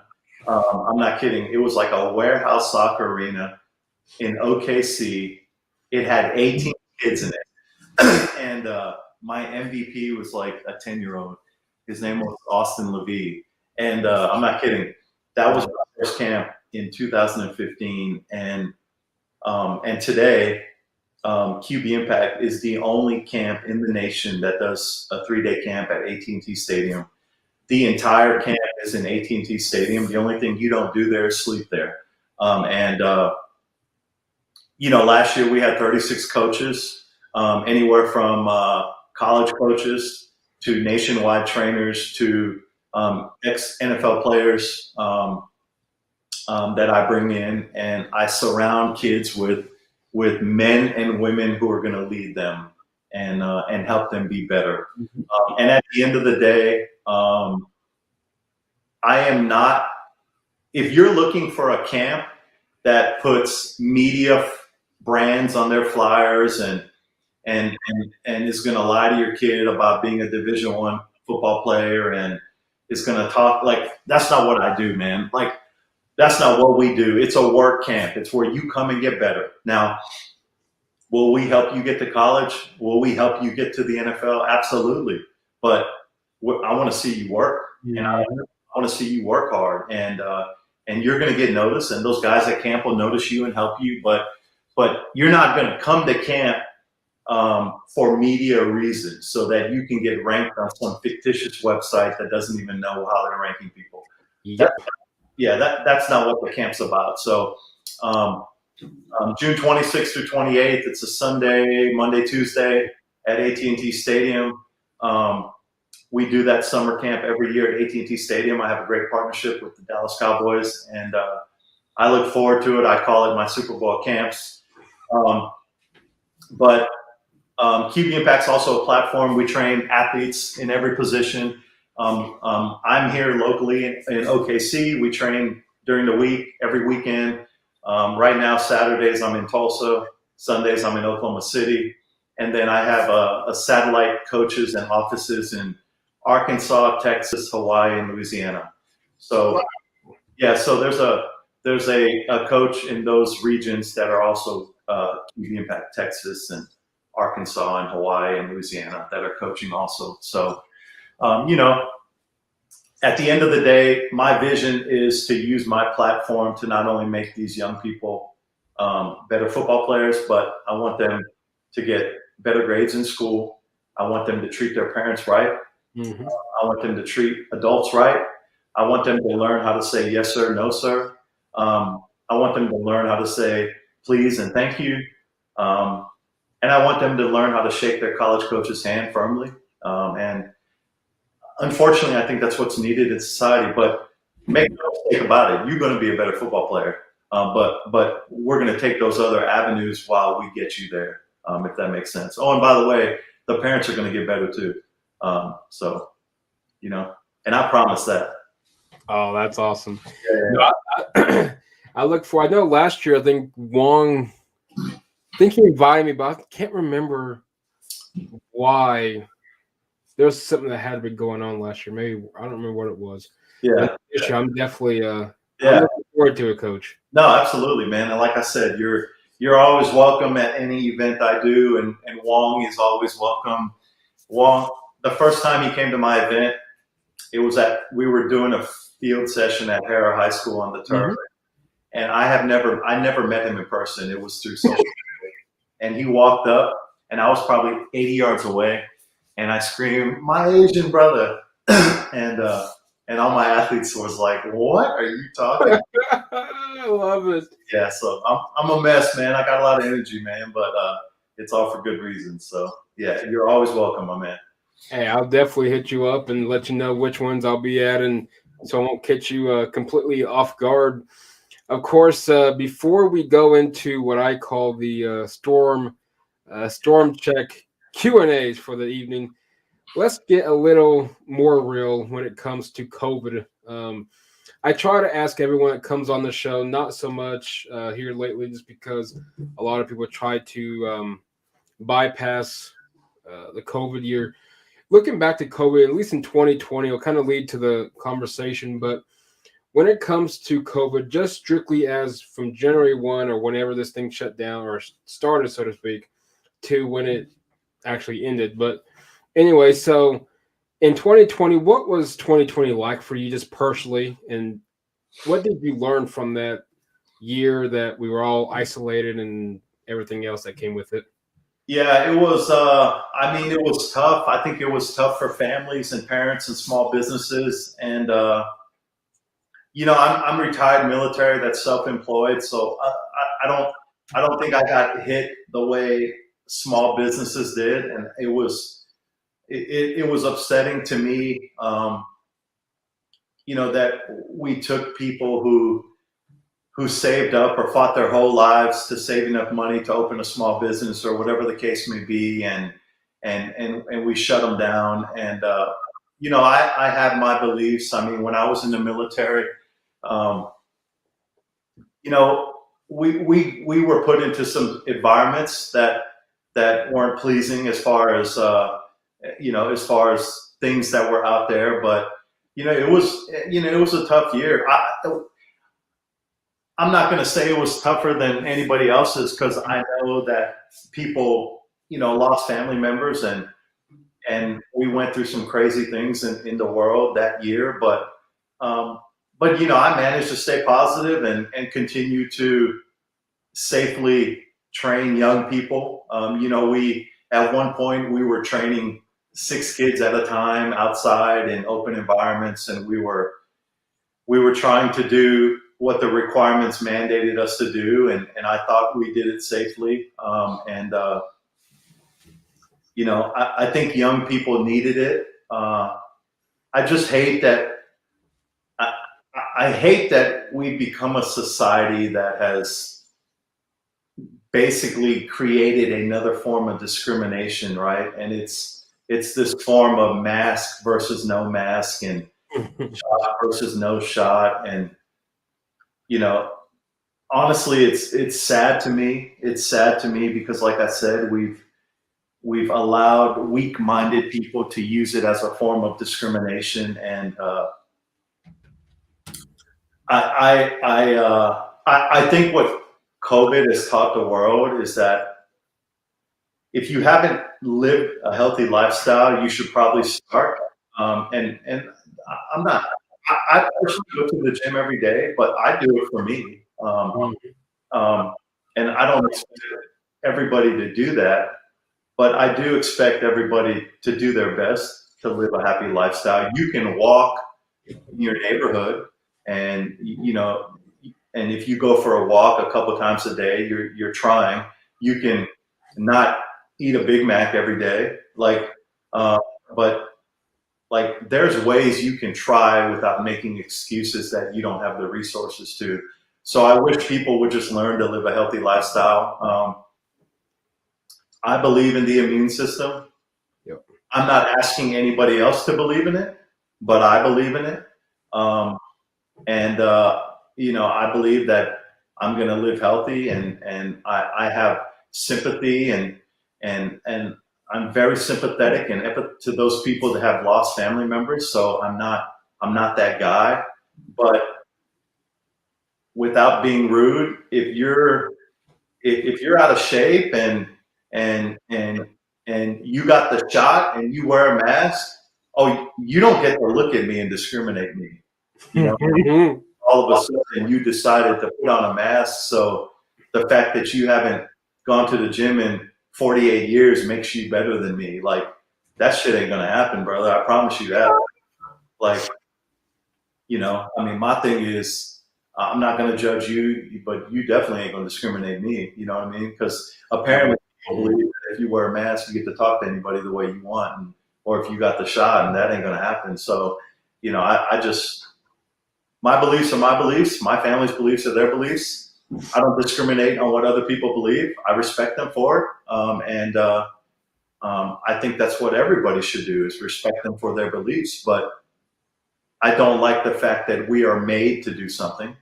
Um, I think that we should all have the free will to make choices as we see fit, and respect each other's choices. And then, but when you get into taking away freedoms, that's when I have a problem. So, yeah, it was a tough year, and I think it's still tough. And I think, unfortunately, there was a time when people said, well, I can't wait to get back to normal. But unfortunately, I think this is normal. And I hate that, but it is. So, I think you adjust and you try to make what's best out of it. And I hope that people that get the shot and wear the mask treat people that don't get the shot and don't wear a mask with equality, like they should be treated. You know what I mean?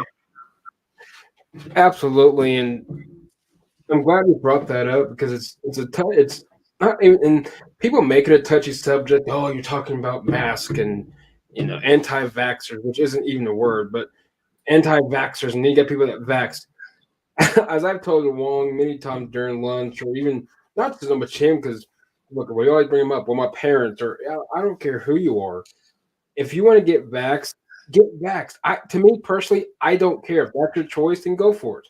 I'm perfectly fine with it. That was your decision. You hopefully did some research, but you did, hopefully you educated yourself. Hopefully you researched it and you got vaxxed. Cool. If you did, cool. I don't like it to where it gets to a point to where if you're not vaxxed, if you don't plan on getting vaxxed, you're automatically associated with Donald Trump. Yeah. If you're white, 99% of the time, you're almost always going to be associated with Donald Trump. For some reason, that's what's going to happen. I don't get that. It bothers me when people say that. And it's been told me many times, so unfortunately, I've dealt with it. But if you're white, oh, you're a Trumper. You're a Trumper. If you're anti-vaxxer, you're a Trumper.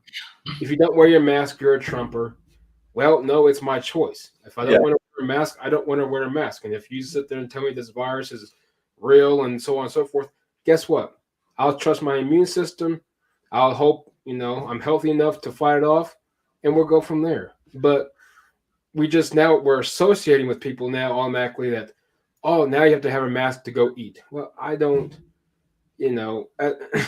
what I don't get, what I don't get is I can smell, I think for some reason I had to wear one for some reason, but I literally smelled my own coffee. I took it off. I'm like, this is pointless. Yeah. And Yeah. that was it. I mean, and like I said, we've created this form of discrimination, and I definitely don't like when people tag things with other things, right? Like, if you have a problem with Black Lives Matter, then you must be racist. If you like police officers, then you must be against this group. Or if you were I don't understand that anyway, because it's ridiculous. It's not a way that people should think, to be honest with you. So what I try to do is ignore noisy people, but it's unfortunate people believe that, because we should be able to understand each other regardless of our beliefs. And at the end of the day, like I said before, what bothers me is that we close businesses down that at one point did not regulate the mask in their business, and we hurt families. And if you own a business and you don't require a human being to wear a mask in your business, and the business across the street does, that's free will of the owner. So if you're a human being that wants to go in that business, that's your choice, right? And I like having a choice. I don't like the government telling me what my choice has to be. And I think what people don't realize is they might want to look at the bigger picture, because the government works in strange ways, right? They take a little bit until they realize that after taking a little bit, they can take more, and then they take more, and then they take more. And I think we just have to be careful with how much we give up, because someday you're going to give up. I mean, there's literally countries that are checking people that are going and knocking on doors and checking homes. And I'm like, could you imagine? Like, I mean, don't knock on my door. It ain't gonna go well. Nope. I'm not, like, I just don't understand why we've gotten to that point, but it's unfortunate. And statistically, I'm not a statistic guy, so I'm not going to get into it, because people argue about which statistics follow what and what COVID numbers and all that kind of stuff. But I'm not sure shutting down stuff and wearing a mask has done anything. But like I said, my beliefs are my beliefs. If you were wearing a mask on the show right now, I would treat you the same way, because I believe that you should treat people the same way regardless. So, it's unfortunate, but I think the way we live today is unfortunately the norm. I don't think I'm with you. I don't think we get back to normal at all. I think this is the unfortunate normal that we're going to have to deal with. I don't think we are going to get back to what they said. Well, we just want to get back to normal. I bet half of us can't even describe what normal even was until everything was taken away from us. I think, and what bothers me is we call this the masks. We got the masks, and now we're taking pictures of food on the shelves being gone. Which I'm not going to sit there and say I traveled every godforsaken city in this country, because I don't have time for that, nor the money for that. So if there's empty shelves, then so be it. I know somebody told me, well, those pictures were from 2000. Someone else told me it was from 2020. Someone told me even later than that. Well, it goes back to, at least to this. It's happened to me on the podcast. I think it's one of the episodes with Clyde. I'll have to show it. But we were talking about how, not to get too much, but Clyde cannot take the vaccination due to health reasons, legit health reasons. His doctor even flat out told him, "Hey, don't take it." Right.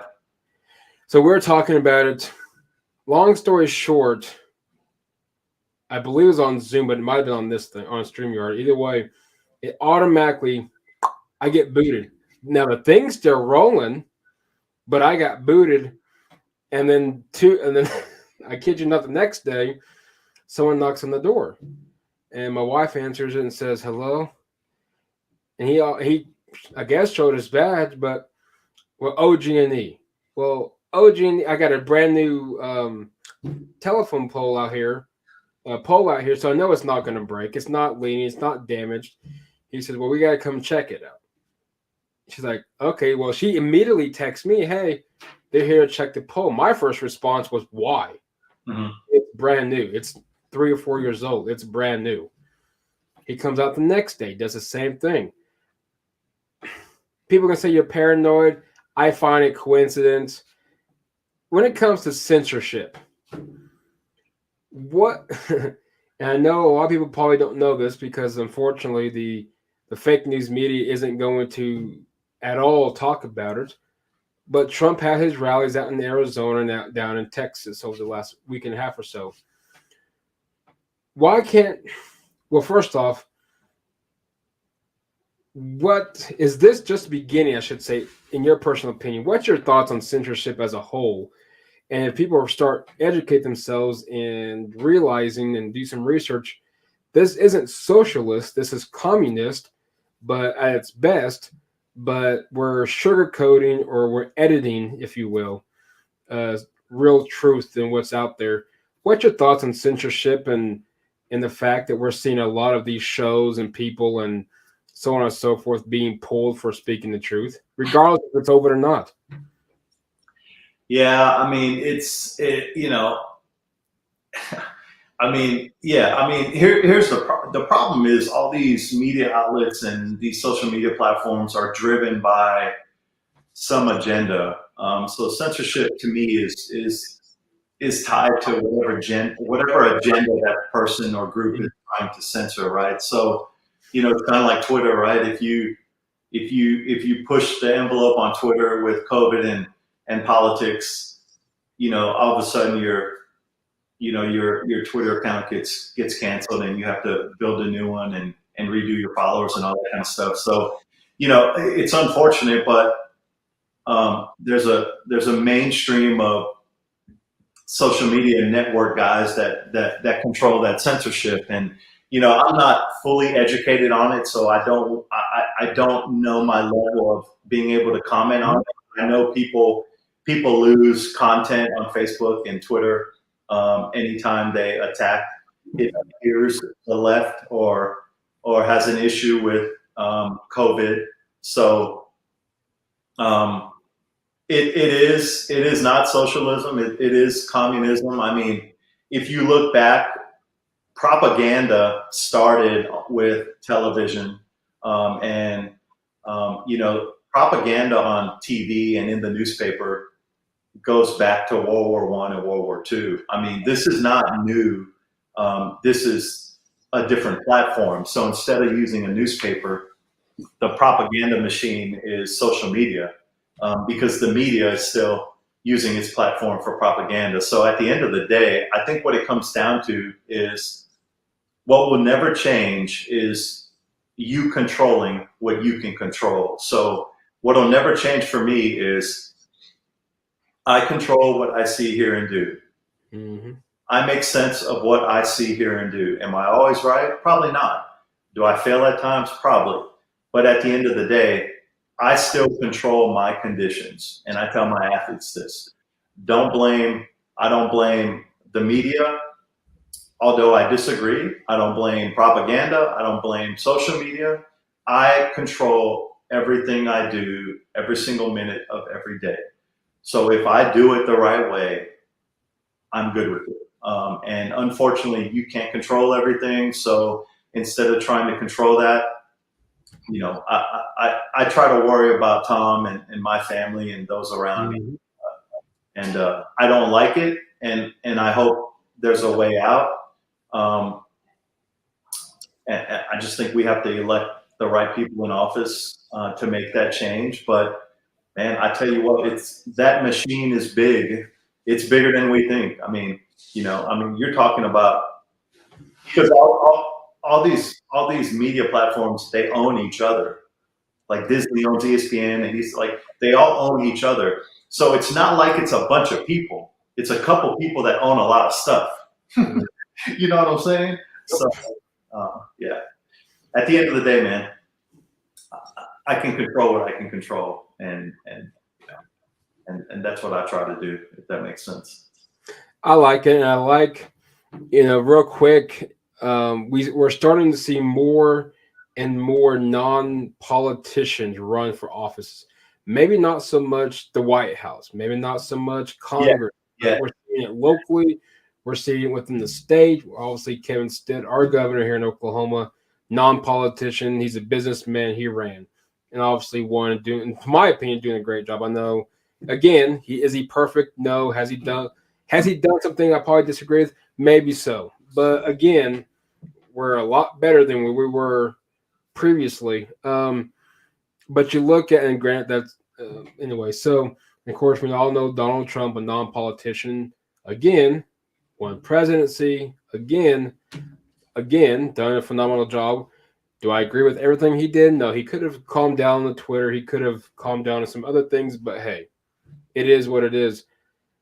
Is this the new? I like it because I thought about it.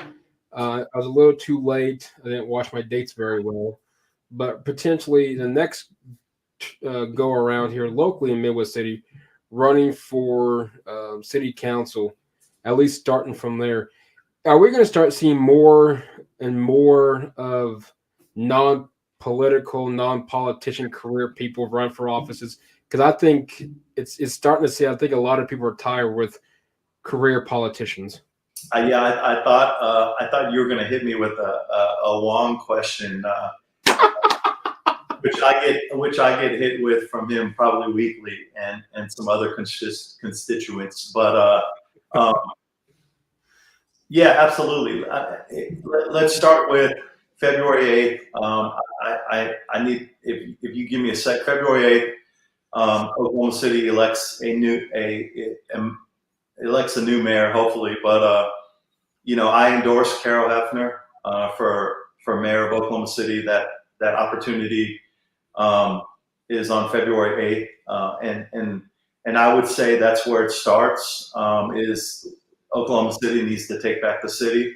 I think Carol Hefner is a fantastic fit, and that leads into the discussion about career politicians, right?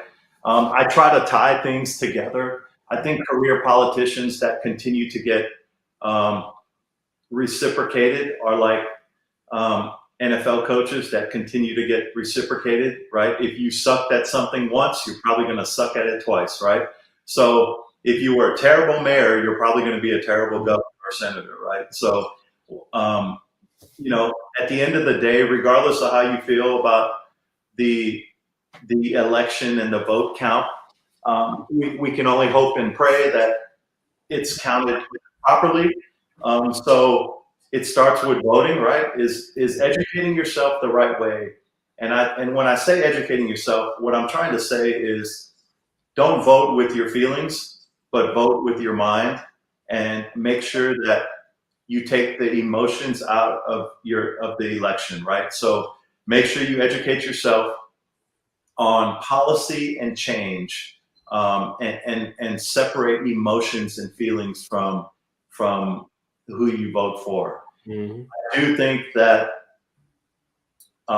there's a contingent of ex-retired military guys that are running for Congress and Senate.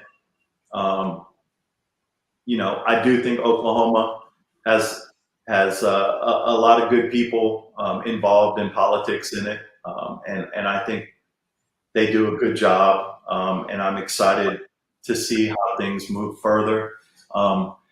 And I think it's funny. I just had a conversation with somebody that asked me where I see Tom George in 10 years, and I think that's an area that is calling me. I just don't like to dip unless I'm a guy that I don't go to the ocean and dip my toe. I jump in. And so I just don't like to fully jump in until I'm educated. And that monster is, once you jump in, if you're not educated in being a politician, you could actually hurt more than help. Mm-hmm. Um, so yeah, I'm excited that retired military guys that have led are taking that stance, and that successful people in society are sick of it and also taking the stance. And I think it can only be positive. I don't think I don't have a negative about it, to be honest with you.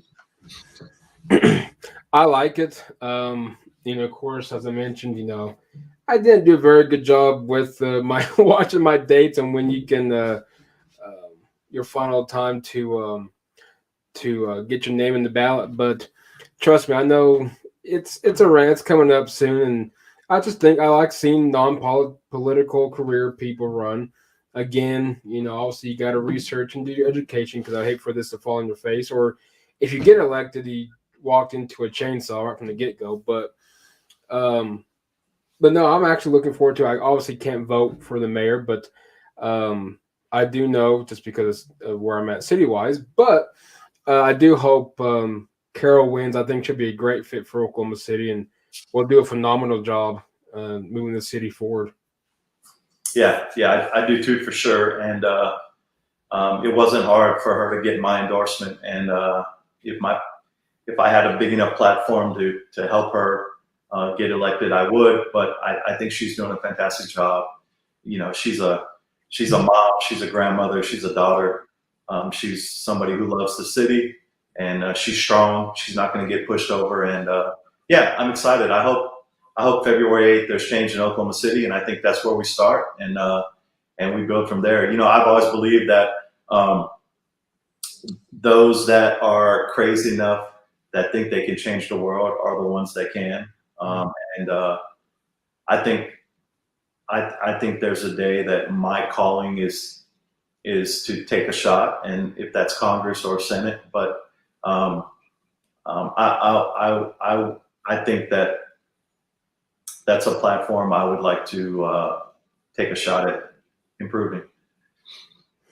Well, we definitely need some improvements in that area, and if that day ever comes for you, Coach, you definitely got my vote. Yeah, I appreciate that, brother. I really do. I mean that. As we wrap up, final moments of the show, I should say, wrapping up the show. Q&A session presented by Storm Check. Are you terrified about what lurks in your storm shelter?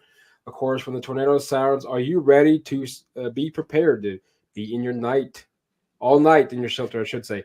Allow Storm Check and their Storm Team and their check and their team of military veterans to put your mind at ease with our services. What do they bring to the table? Well, first off, quality service, satisfaction you're going to be guaranteed. Professional clean. They're going to sanitize and deodorize your shelter, fresh water supply, LED installation, and even register with the emergency management. Of course, the first aid kit. Give them a shout. Stormcheck.team. Let them know the Mike from the Area Attack Podcast sent you. Coach, are you ready to be some questions that really not related to anything, just random questions? Yeah, I'm good. I'm good. I'm ready. You got it. What is your go-to food? My go-to food, like quick. Yes, sir. Man, I'll be honest with you, man. I love me some like a banh mi sandwich from a Vietnamese. Oh. You know, what was it, Mr. Lee's down in Plassen? Mm-hmm. Oh man, I'll hit me up a banh mi Vietnamese sandwich with the quickness. I'm sure that's not what people thought I'd say, but I love me a Vietnamese banh mi sandwich. I ain't gonna lie. How do you stay determined on your life, on your mission in life? How did I stay determined? How do how do how does Coach George stay determined on his mission in life? Man, I think I've never accepted mediocrity, man. Like I believe that mediocrity is a disease, and I've never accepted it. So I try to wake up every day and humble myself and make sure that before I go on with my day and I have something to say to somebody else, that I check myself and you know and just try to move forward and be better every day, man. I honestly do, and some people think that's a cliche, and I just say it, and I don't. I honestly try to be better every day and make somebody else better. And some days I fail, some days I don't, but it starts with checking yourself. When you are not coaching or spending some time, or in theory, coaching at QB Impact, when you're not handling football, how do you enjoy life? Man, I have, I've in the past 18 months, I met Shelly, and we have a blended family, and I had two boys, and now I have two daughters that live in the house, and I've become a girl dad, and Shelly also has two sons that live in Nebraska, and also Lily, and she has a granddaughter named Bo. So man, I've learned to love the kids, and my kids and Shelly's kids, and our grandchildren, and Camille in Pennsylvania, and that's what I do, man. It's family. If it's not the military or QB Impact, it's family, man. And I try to be better for them, if that makes sense. Hey, I've always tell people, and even coworkers and mainly friends, just because our office is so small, we know practically their family. But I always tell friends, and even like Jamie, who the co-host is, hey, your health and your personal life is what comes first. The show can always be, your down the road kind of thing. Just family first. Obviously your health is first as well, and I'm all about family, and you're not going to break that from me. Yeah, and I apologize. You showed me those comments from Lane. I actually didn't. Yeah, sorry. Yeah, wow. I appreciate that. Yeah, sometimes you don't realize your athletes are listening. You know what I mean? So I appreciate it from Lane. I'm gonna say this one is from Wong. You may know what he's talking about. I'm just gonna tell you the questions. Maybe you may know. Does Coach feel the PC glass is too tall and too thick?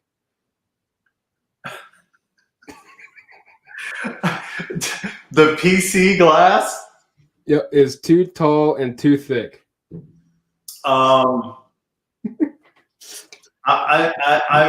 not exactly sure what Wong's alluding to there, but I'm gonna assume that he wants me to be unfiltered and real, and I think that's what he's alluding to, and that's what I always am. So I'm gonna run with that one. I'm not exactly sure where Wong's alluding to on that one.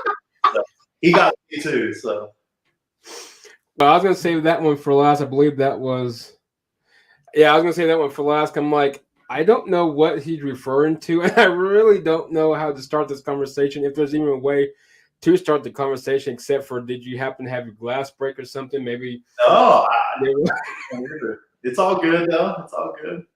Wong comes up with some good ones. Trust me. Oh, absolutely. As we wrap up, Coach, well, first off, I want to appreciate your time and taking the time out of your schedule to coming on. And I enjoyed this. And trust me, listeners, when I say that he's a real deal, even this short amount of time, but conversations prior to. And I know one thing, the next show for the between you and I would definitely be live, because I can sense that you get some energy, and I like that. Man, I appreciate that, brother. Honestly, I appreciate you having me on. I don't take it lightly, man, and you taking your time out and your podcast to have me on means the world to me. So I appreciate it, man. Well, I appreciate that, and of course, many people, if you're listening, the podcast will be dropping here in the next 3 hours. But nonetheless, politic, what were they called? Political something. What were they called? I know if they're watching, I'm not trying to be rude. I don't know what you guys are called. Oh God, where are they at on Twitter? They're somewhere. Politics Society. Holy crap! Politics Society. Special Monday episode. Same time, same place. Coach George. Oh God, damn. Coach George. Wong's gonna be on. Somebody else is gonna be on. Do you know that? But anyway, the political show. This is gonna be interesting. I don't know where that's gonna go. I'm looking forward to it. I don't know where they're at. They're somewhere. But anyway, nonetheless, but no, going back to that, besides that episode, definitely in person, I would love to. I know we're eventually going to meet in person, and unfortunately, the weather kind of portrayed that, regardless of if I could get that in person happen. But no, I'm definitely looking forward to it. And again, as always, I appreciate your service to this country. And unfortunately, I see a lot of videos, and not a lot of people are grateful and appreciate it. It kind of breaks my heart, but I know a lot of people still appreciate you regardless, though. Oh man, I appreciate you saying that. And like I said, Appreciating me for my service is never warranted, but I'm grateful that we have Americans that do still believe that. And last question I'm going to ask you on top of my head, and then how we end it. Will you ever run for governor of Oklahoma? No, I'll be honest with you. I'll never run for governor of Oklahoma. I think there's a place for me in Congress or in a Senate position, but I'm probably not. I'm probably not. I probably would never run for governor. So, but I appreciate you asking me that. Hey, you never know what people's got in their minds, but nonetheless, nonetheless, Coach, follow him on Twitter, but please be respectful to him at Coach George 5, and of course, follow the QB Impact at QB Impact on Twitter. But Coach, thank you so much for your time, and I look forward to having you back on for many episodes in the future, near future, down the road, and it's gonna be a fun one. Yeah, man, I appreciate it, Mike. And anything I can do for you, man, let me know, man. I appreciate you. My pleasure. You're listening to the Air Raid Attack podcast. Find us on all major podcast platforms, and we're on all social media outlets at Air Raid _podcast for Twitter, and search Facebook Air Raid Attack podcast, and along with YouTube. Oklahoma City, stay warm. Hopefully our weekend gets thawed. And Coach, have a wonderful rest of your night, and have a wonderful weekend. Thanks, brother. Be good. Likewise.